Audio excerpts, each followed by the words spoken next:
próximo viernes se cumple un año de la captura del líder del cártel de Sinaloa, Ismael El Mayo Zambada. De eso hablaremos en nuestro programa de hoy con Sofía Huet y Paloma Sánchez. Comenzamos. Hace un año, el 25 de julio, la historia del narcotráfico en México dio un giro de 180 grados cuando Ismael El Mayo Zambada, líder del cártel de Sinaloa, fue traicionado y entregado a las autoridades de Estados Unidos en El Paso, Texas, por uno de sus ahijados, Joaquín Guzmán López, el Güero, hijo de su ex socio, el Chapo Guzmán. En toda su carrera criminal, desde que se convirtió en traficante de drogas del cártel de Guadalajara, ninguna fuerza de seguridad mexicana pudo detenerlo. Siempre mantuvo un perfil bajo mientras ascendía hasta convertirse en el llamado capo de capos. Tras haber sido entregado, el cártel se dividió en dos facciones: los Chapitos, liderados por los hijos del Chapo, y la Malliza, liderada por el hijo del Mayo, Ismael Zambada Siqueiros, alias el Mallito Flaco. En septiembre del año pasado desataron una guerra interna por territorios y rutas de trasiego que hasta hoy no tiene fin. Además de Sinaloa, la extendieron a Sonora, Baja California, Chihuahua y Durango. Sus rivales, como el cártel de Jalisco Nueva Generación, han intentado aprovechar la fractura para disputar zonas que eran controladas por el cártel de Sinaloa. El saldo de la guerra es devastador: cerca de 1,700 levantones, más de 1,300 homicidios, 45 policías y 8 militares muertos, y más de 40 menores de edad asesinados. Y las cifras aumentan cada día.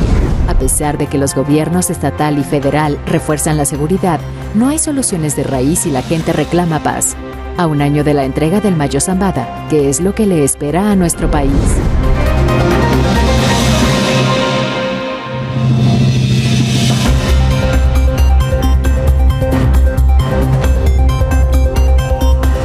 Paloma Sánchez, un año de la captura, traslado, retención, envío del Mayo Zambada, una historia que está contándose desde entonces. ¿Cuál fue tu primera impresión? ¿Cuál es tu evaluación que haces a un año de ese suceso?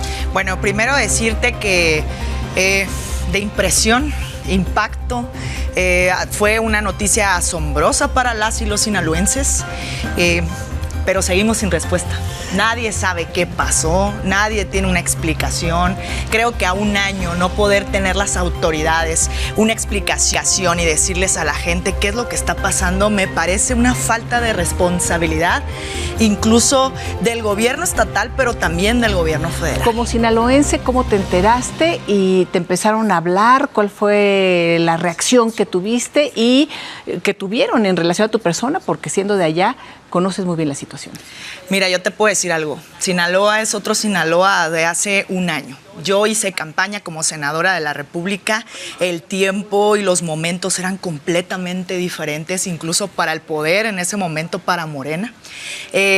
Yo me enteré por las redes sociales. Inmediatamente parte de mi equipo y parte de compañeros del partido me empezaron como a buscar.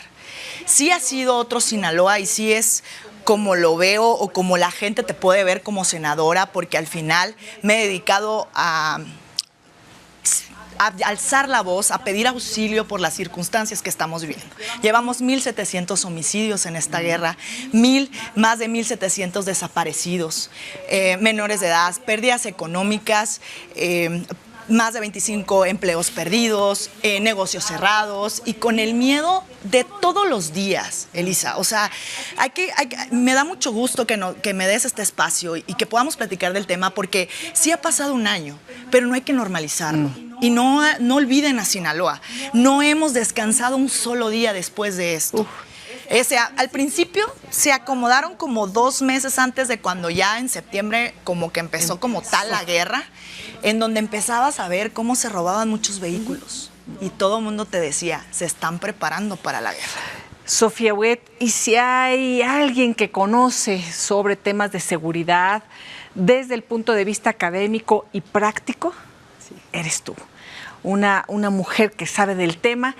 ¿Qué significa el que el Mayo Zambada esté detenido en Estados Unidos en espera de audiencias, posiblemente de un juicio o de un acuerdo de culpabilidad? Primero también hay que decir, Elisa, que si esta detención no se hubiera dado así, difícilmente se podría haber dado la detención de este personaje en algún momento de la historia de nuestro país. Te puedo decir con conocimiento profundo del tema que fuerzas federales, en su caso Policía Federal, estuvo detrás de él mucho tiempo, una Policía Federal que sí atacaba, sí detenía integrantes del cártel de Sinaloa en toda su existencia, y siempre había un factor que no permitía concluir con la detención. Y no hablo desde el punto de vista de corrupción institucional, porque además eran operativos realizados hasta con Marina, es decir, de verdad una fuerza importante para su detención, y había algo al final que no lo lograba, que tiene que ver, también hay que decirlo, con que así como existe una parte de la ciudadanía que hoy clama por paz en Sinaloa, también hay una parte de la ciudadanía que ha hecho normalizado el tema del narcotráfico en Sinaloa, y que finalmente da un cobijo social y es la que de alguna forma avisa, de alguna forma advierte, y eso provocaba en gran medida pues la fuga de este personaje que tenía una mística de preferir la corrupción a la confrontación. Es decir, su modo de actuar era de bajo perfil, por eso la dificultad para poderlo ubicar, de estarse moviendo. Él decía que, que él no se estaba quieto, porque si te estás quieto te pasa lo del Chapo. Entonces, su forma de vida era nunca estar quieto, moverse entre la sierra, moverse entre las ciudades, etcétera. Y lo que significa hoy, pues, es que una leyenda o un personaje del narcotráfico, por fin, yo lo vería así, independientemente de qué lado de la frontera sea, está enfrentando la justicia. Porque efectivamente, pues lo que generaron pues fue una empresa dedicada al tema del narcotráfico y a muchas otras cosas, pero que además también nos lleva a una reflexión, que aquí es donde yo encontraría el punto menos positivo de su detención, que es para que de verdad las organizaciones delictivas puedan pulverizarse, por decirlo de algún modo, no es únicamente detener a la cabeza, sino de tener cabeza y mandos medios al menos para poder contener lo que hoy vive, en este caso Sinaloa, que es esta primero pugna entre dos grupos que formaban parte de un mismo cártel, pero que finalmente forman parte de otra generación, como son los muchachos, sí, y que generan condiciones diferentes para Sinaloa, que pues hace un año no se veía. Y fíjense, hablando de estas generaciones, cómo se va construyendo la historia de nuestro país, también a partir de la historia de los cárteles, de sus acuerdos y sus rupturas, porque en algún momento estaba el cártel de Sinaloa contra el cártel del Golfo, que estaban acá los Zetas con el Golfo y los Beltrán Leiva con el de Sinaloa. En el juicio de Genaro García Luna comentaba, que estuve ahí presente, el grande, que les estaba costando demasiado, y entonces hicieron una reunión convocada por Arturo Beltrán Leiva para repartirse al país y comenzar una pax narca al inicio del sexenio de Felipe Calderón. Por eso hubo como una disminución en los delitos, pero luego empieza otra vez la desconfianza y la confrontación, las rupturas y los desencuentros y toda la historia que se ha dado. Ahora estamos viendo otra nueva ruptura, pero a partir de la llamada Malliza y la Chapiza, por la detención del Mayo Zambada, en donde indica en su carta el Mayo que fue el hijo del Chapo Guzmán, Joaquín Guzmán López, quien lo retiene para llevárselo a Estados Unidos, y en una historia que todavía no sabemos, y en donde además pues asesinaron a Héctor Melesio Cuen. Paloma, ¿qué nos puedes decir de esta historia, detrás de la historia que sigue en la impunidad? Primero, la básica, ¿no? Divide y vencerás. Este grupo que por tanto tiempo habían trabajado en un solo grupo, en equipo, Sinaloa perfectamente, voy a hablar del territorio de Sinaloa porque, bueno, es lo que conozco, pero sabíamos dónde estaban unos y dónde operaban otros y cómo operaban unos y cómo operaban otros. Y de cierta forma, esta ruptura empieza un poquito más atrás, y lo que se escucha y lo que se dice es, casi fue padre por padre. Es un grupo, son estos muchachos, acuérdense que el que declara por el papá es el hijo del Mayo Zambada. Sí. Entonces empieza como que a lo mejor muy atrás, entonces se entregan, acuérdense que el otro se había como declarado que él no era parte, y él es el que lo compromete y dice, sí eres, y por eso lo declara. Entonces ahora uno de ellos, el hijo del Chapo, va y entrega al Mayo. Entonces allá les dicen, pues digamos que es papá por papá, y se hizo una entrega, y estoy totalmente de acuerdo. Si no se hubiera hecho así, pues ¿cuántos años llevaban capturándolo? Sí ha sido parte de esta historia en donde también hablamos en qué nos sabrá el Señor, pues. ¿Qué nos sabrá? Sí es. ¿Qué no sabemos los mexicanos de todo lo que se ha hecho y de todo lo que se sigue haciendo? Porque el tema es ese, el tema es que se han fortalecido los cárteles, se han diversificado. Por supuesto, ya no nada más es el tráfico de drogas, estamos viendo la extorsión, los migrantes, la trata de personas, la prostitución infantil, el cobro de piso, en fin, esto es una historia que ha acompañado a la historia oculta de nuestro país, ¿no? Por parte de las autoridades, y tenemos que platicarnos esa historia, padre por padre. Padre por padre, es lo que se dice. Y la otra, el tema a las horas de este anuncio de Héctor Melesio Cuen.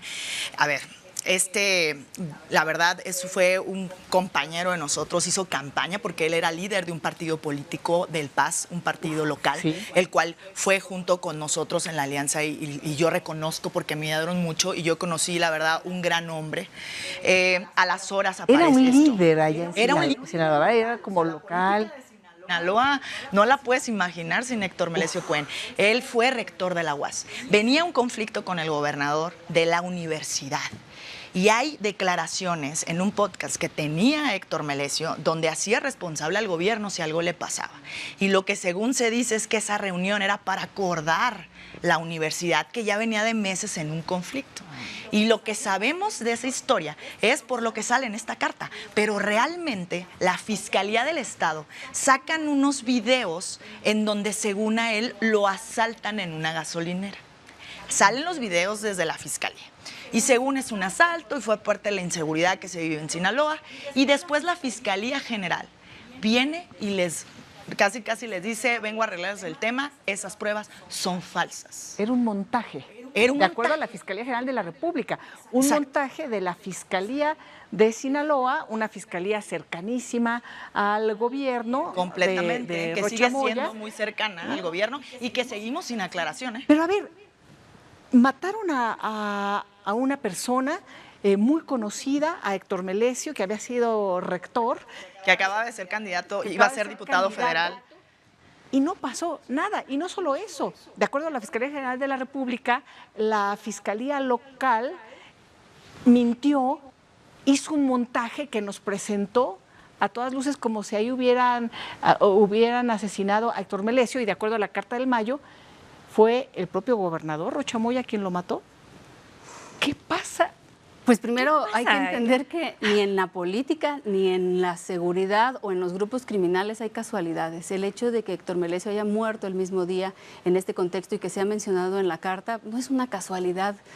Desde mi perspectiva, que este robo haya ocurrido exactamente ese día. Insisto, no hay casualidades, ¿no? Entonces, creo que también de los factores que llaman la atención y que traen, yo creo que más de uno preocupado, es que finalmente hoy en el país, a lo largo y ancho, y lo estamos viendo incluso con gobernadores a los que les han quitado la visa, existe una clara intromisión del crimen organizado en los gobiernos, en gobiernos estatales y municipales. Y por el otro lado, ¿qué sí estamos viendo? Creo que lo que dejamos de ver 6 años. Dejamos de ver durante 6 años la presencia del Estado mexicano, y a mí me gustaría sentar un precedente importante para poder entender además por qué en el caso de Culiacán y de Sinaloa los delincuentes entendieron que no tenían límites y podían seguir avanzando. El culiacanazo. Vamos a pensar que esto ocurrió en 2019. Vamos a ponernos en los zapatos de los criminales del cártel de Sinaloa. Lo detienes, reclamamos un poquito y no lo devuelves, lo vuelves a soltar. Entonces, ¿quién es quien realmente manda? ¿Quién es quien realmente está ejerciendo la autoridad? Pues finalmente, y me pesa decirlo, durante prácticamente 6 años vimos una ausencia del Estado de Derecho, una ausencia del Estado mexicano en el territorio nacional. Y creo que hoy, y lo digo con mucho respeto y aprecio, creo que estamos viendo un viraje en ese sentido, el regreso de la inteligencia, el regreso de la investigación, el regreso de los despliegues que han costado vidas al gobierno federal, sí, pero finalmente la autoridad está empezando a ocupar de nuevo el espacio. Va a ser bien complicado, sí, por lo que comentábamos, 30, 50 años de la operación de un cártel que generó y normalizó su presencia en un estado, que finalmente tenía conexiones con todos los campos del poder, el económico, el político, el social, y que así como fueron de 30 a 50 años, digo, yo esperaría que no sean 30 a 50 años, pero evidentemente en el primer año no va a poder el gobierno federal disolver o minimizar estos grupos delictivos, pero sí, si sigue con este ánimo y con esta visión muy clara de hacerse presente como Estado mexicano en Sinaloa, en los próximos años estaremos viendo, creo que un regreso a la normalidad. Espero no tarden tanto en el tema de violencia y demás, porque eso es urgente. A ver, yo en algún momento escribí, no sé si coincidan, que así como pasaron 20 años para que Estados Unidos detuviera a Genaro García Luna, lo llevara a juicio y lo sentenciara, ahora los tiempos se iban a cortar. Claro, dependíamos de Estados Unidos. Y seguimos dependiendo en cierta medida de lo que suceda en Estados Unidos. Es este contexto en donde está ya Ovidio Guzmán como próximo probable testigo colaborador, porque ya está en un acuerdo de culpabilidad, él ya aceptó, no habrá juicio, aceptó su culpa y en esas están ahorita antes de la sentencia que le vayan a dictar, en donde está Joaquín Guzmán López, quien habría llevado al Mayo, ya también en esta dinámica de conversaciones, además con el mismo abogado, en donde está el Mayo Zambada. Vamos a ver qué es lo que decide, si declararse culpable o no, y en caso de que no, el juicio, todo lo que se pueda ventilar ahí. Están también, pues, del cártel Jalisco, ¿no? En fin, hay una presión por toda la información que tiene Estados Unidos y toda la que pueda tener en el gobierno federal. Puede ser un momento importante para la presidenta para combatir a los cárteles con la ayuda y colaboración de Estados Unidos. ¿Paloma? Sí, por supuesto. Y yo también sí creo que sí hubo un cambio de estrategia en donde se acabó abrazos y no balazos, que evidentemente, ojo, digamos que en Sinaloa pues estaban presentes, pero una cosa es darles las llaves de la ciudad. Entregaron por completo el Estado. Y eso es un poquito más atrás, porque la elección del 21 para nosotros fue totalmente un mensaje. Tú veías gente armando. Sí, bueno, fue la elección del 21. Yo te puedo decir que a nosotros como partido nos secuestraron a nuestro secretario de organización, que normalmente es la gente que tiene todo el control de las personas que van a salir a votar y los movimientos. Nos secuestran a más de 300 priistas. Hay una denuncia, de hecho, por el candidato a gobernador de nuestro partido, en donde ni siquiera se atrevían a quererla firmar en Sinaloa por el miedo. Mucha gente te cuentan la historia de algunos nada más los tuvieron en unas casas como guardados, otros sí los maltrataron, otros no pasó absolutamente nada y había gente que abiertamente les decía: compas, tranquilos, los vamos a sacar cuando pase la elección. Entonces sí hubo cuando una operación, haya ganado, claro, había sí, cuando hubiera ganado Rocha. O sea, había zonas perfectamente en donde había gente con motos, en donde les decían pobre el que salga a votar. Había gente armada en algunas casillas de ciertas partes. Entonces, se vio desde el 21 una estrategia del gobernador Rocha, donde casi, bueno, ayúdenme, ya llegamos y aquí está.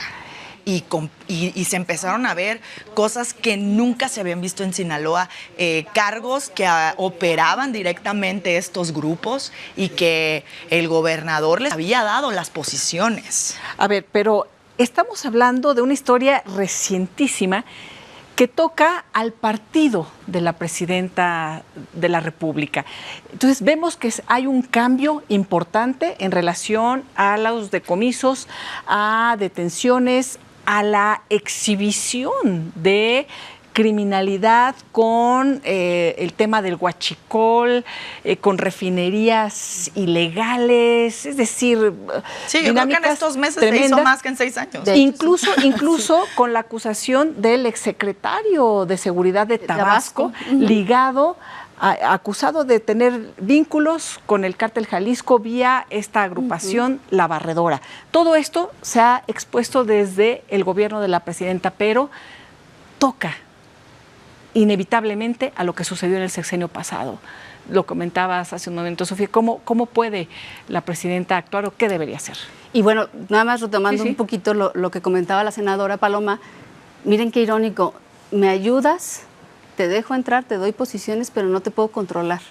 Claro. Cuando lo necesito. Es decir, creo que este es un gran mensaje para toda aquella persona que cree que con los grupos delictivos se puede armar un pacto y que le puedes dar posiciones y entonces nos ayudamos los unos a los otros. El crimen organizado, la delincuencia no tiene palabra y eso es algo que se tiene que entender.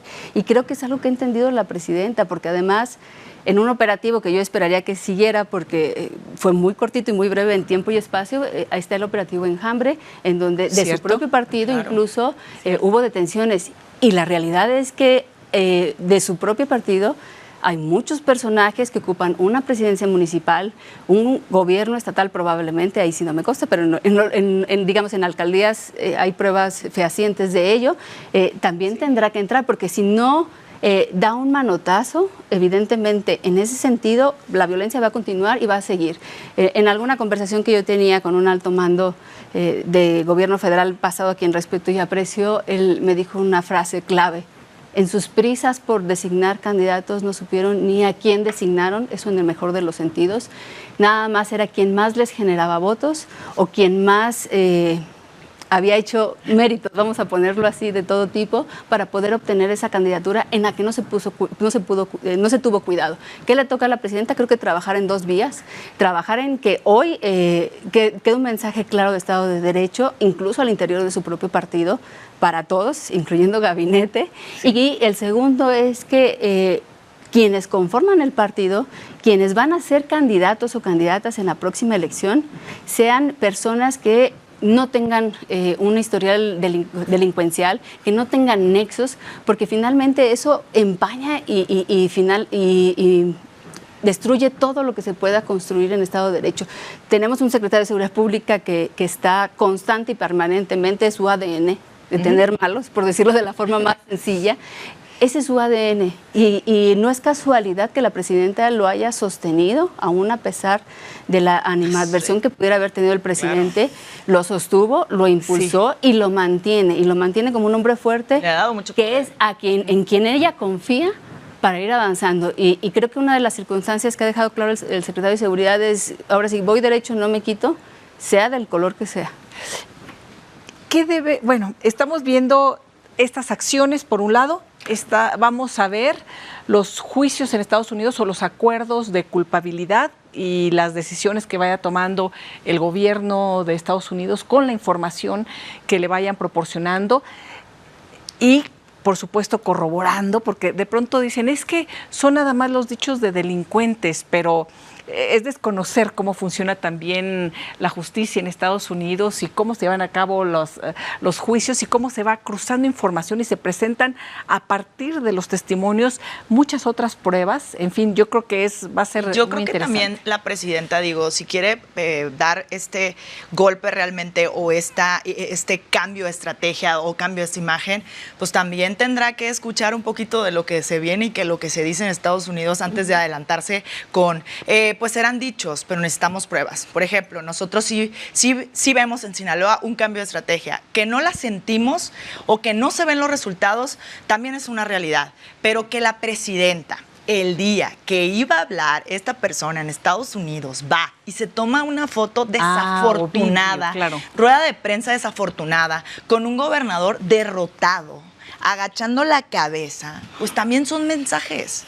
Entonces, sí, en la política no hay casualidades, como decía Sofía, y también dicen que la forma es fondo, ¿no? Claro. Entonces, el día que Ovidio Guzmán tiene la audiencia en donde se declara culpable, estaba la presidenta en Sinaloa con el gobernador Rocha Moya, con todas estas preguntas y dudas que hemos presentado y todas las que puedan surgir en relación a un caso que está en la total impunidad aquí en nuestro país, por lo pronto, ¿no? Así es. En Sinaloa, por ejemplo, cuando se hicieron todas estas marchas en donde pedían y exigían la renuncia, porque sí es parte del problema. No estoy diciendo que si se mueve todo va a estar en paz, no, sí es parte del problema desde que tú hablas con autoridades y en privado, Guardia Nacional, gente del Ejército te comentan, Paloma, pues si casi el gobernador, si nosotros ya tenemos una dirección, pues casi parte del Estado dan el pitazo. O por ejemplo, hablas con ciertas víctimas y cuando ellos se comunican, ni la fiscalía los había buscado, ni siquiera para una atención. Y te lo están diciendo gente interna, gente parte de ellos, en donde de verdad no hay una coordinación con el gobierno estatal y el gobierno federal. Y lo increíble es que permanezcan además estas figuras y no quiero decir que se les culpabilice a priori, pero sí que se les responsabilice del puesto que están ocupando y de la situación que hay en ese lugar. Entonces es increíble que no hay ni siquiera una consecuencia política, porque hoy escuchaba a un personaje de la llamada 4T diciendo que lo del tema de Dan Augusto es un golpeteo mediático y que además, a ver, ¿quién conoce a la barredora? ¿Dónde ha surgido esto de la barredora? O algunos dicen, ¿dónde hay pruebas? Y dijo, ya habrá consecuencias, no es necesario que haya consecuencias judiciales porque la presunción de inocencia hasta que se demuestre, pero es que ni siquiera hay políticas, ni hay consecuencias políticas, ahí siguen todos. Y yo creo que aquí, Elisa, lo que se tiene que entender es que si aquí no se pone orden, los vecinos sí lo van a poner. Porque finalmente el tráfico de drogas y muchas otras cosas que son por lo que están preocupados en Estados Unidos les da, y la declaración de estos grupos delictivos bajo el carácter de terroristas, pues les da carta abierta para que lo que México no arregle en casa, lo van a arreglar allá. Lo que comentabas de este personaje extitular de una Secretaría de Seguridad Pública, si ese tema no se sanciona aquí, yo me imagino a Estados Unidos viendo muy atentamente a que si aquí no se hace nada, brincará algo del otro lado y evidentemente se le va a generar y se le va a abrir un proceso. Y eso en todos los personajes, porque al final de cuentas todo cae en la misma canasta, que es el tema de tráfico de drogas en Estados Unidos. Por más que de este lado queramos decir que no pasa nada y que hasta que no haya pruebas, ¿qué creen? En otro lugar del mundo, nuestros vecinos sí están generando pruebas. Y solamente decir, la agenda y la geopolítica, por decirlo de algún modo, en México está cambiando por Estados Unidos. Sí tenemos un gobierno federal muy distinto que va adelante, pero en ciertos estados del país es la agenda de Estados Unidos la que está cambiando las condiciones, como en este caso la detención de este personaje Ismael Zambada y los que vienen. Y les alcanza al gobierno de México el discurso de está la soberanía y vamos a defender a México ante la tragedia humana que se ha vivido y que se vive en nuestro país por el dominio de los cárteles. Paloma, mira, ¿alcanza ese discurso? No le alcanza porque todo el mundo sabe que es un discurso. A ver, yo estoy completamente de acuerdo con Sofía. En Sinaloa, por ejemplo, pareciera que estuvieran mucha de la gente más con esperanza de qué va a ser Estados Unidos que lo que va a hacer el gobierno de México. Y tú lo ves y tú lo sientes, ¿no? Ayer estuvo el secretario de Seguridad en Sinaloa, fue a dar un reporte de lo que se había hecho, pues de las detenciones y de todo, y de una nueva estrategia que la verdad es lo mismo. Y pues uno lo publica, ¿no?, en redes sociales y no se toda la gente que te dice, a ver, si los ciudadanos sabemos dónde están y ellos, según no los encuentran, o sea, no necesitarían estrategia, deberían de preguntarnos. Entonces, ellos mismos te dicen, no, pero la agenda se los está poniendo Estados Unidos. Pero bueno, ya verá qué Estados Unidos hace. Y así te contesta, pero la gente lo siente y así lo percibe y así lo vive por completo. Y ahí, Elisa, nada más, creo que uno de los grandes retos es la ministerialización, porque lo voy a poner en términos simples. Saber que alguien es malo, pero sin tener cómo documentarlo ministerialmente, pues no sirve para nada. Y creo que eso fue lo que faltó además en 6 años. Entonces, Sí, la Secretaría de Seguridad Pública Federal puede saber dónde están. El tema es qué tienen para detenerlos y mantenerlos en la cárcel, porque puedes ir por ellos. Claro. Pero si no tienes las fiscalías, las fiscalías, y es lo más complejo. Y la Fiscalía General de la República, todos los caminos conducen a la Fiscalía, porque cuando la presidenta dice, bueno, si hay pruebas que se presenten, bueno, pero si la Fiscalía General de la República y las fiscalías locales no hacen su trabajo o están coludidas, no hay manera de que este país avance. Es el primer lugar y es en donde se atora además todo. 90% de impunidad o más. Algo para finalizar en relación a lo que se va a vivir en el recuento en nuestro país el próximo viernes, por que se cumple un año de la captura de este personaje importantísimo en el cártel más importante, pues, del mundo, el cártel de Sinaloa, ¿no? El cártel más poderoso hoy por hoy. Paloma. Pues mira, yo a cumplirse este año me quisiera ir más con un mensaje de no olviden a Sinaloa. No olviden, porque no la estamos pasando bien, porque han sido muchas las pérdidas, porque las y los sinaloenses están sufriendo. Son muchas madres los que han perdido a sus hijos, son muchas madres las que están buscando a sus hijos. Y sin embargo, en una narrativa de un gobernador que se atreve a decir que todo está perfecto, que no pasa nada y que somos unos exagerados, no quisiera que eso convenciera a todo el país y nos hicieran a un lado. Sí se cumple un año, pero también se cumple un año de la guerra que hemos vivido en el estado de Sinaloa. Sofía. Hay un dato que informan agencias estadounidenses que señala que no hay desabasto de drogas en Estados Unidos. Es decir, mientras tenemos violencia, mientras tenemos detenciones, lo que no se ha cortado es el flujo de narcóticos o de drogas hacia Estados Unidos, y eso evidentemente se traduce en dinero. Ni a Estados Unidos, ni a Europa, ni a Asia, incluso a Australia, que es donde tienen intercambio, vamos a ponerle comercial, los grupos delictivos radicados en Sinaloa. Y esto implica que sí, estamos teniendo detenciones, estamos conteniendo violencia, un gran número de despliegue por parte de Sedena, por parte de Guardia Nacional. Pero el flujo de drogas a Estados Unidos sigue igual. No ha existido un encarecimiento de la droga, no hay desabasto, y estos grupos evidentemente se siguen fortaleciendo con estos recursos económicos. No va a desaparecer el cártel de Sinaloa por más que estén peleados, hasta que no se entre realmente al tema económico, porque si no, el poder de reclutamiento de las organizaciones delictivas está basada en el dinero. Pueden detener el día de mañana a los hijos del Chapo, a los operadores del Mayo Zambada, pero van a seguir las estructuras funcionando mientras haya dinero. Si se corta el flujo del dinero, es la única vía en la que estas organizaciones puedan irse debilitando y rompiendo su capacidad de reclutamiento a otros jóvenes. En estas cifras que se hablan de desaparecidos y fallecidos, que estamos hablando de 1,700 y 1,900, no hay que olvidar la cifra negra. ¿Cuántas personas no habrán ido a denunciar, no hicieron ninguna denuncia y entran en esta cifra negra? ¿En dónde están estos muchachos? No lo sabemos. Si lamentablemente fallecidos o cooptados por las organizaciones delictivas, a lo mejor en un momento inicial de manera involuntaria, pero que después, con estos esquemas que tienen las propias organizaciones delictivas, se empiezan a mimetizar con quienes fueron sus captores, es decir, pasan de víctima a victimarios.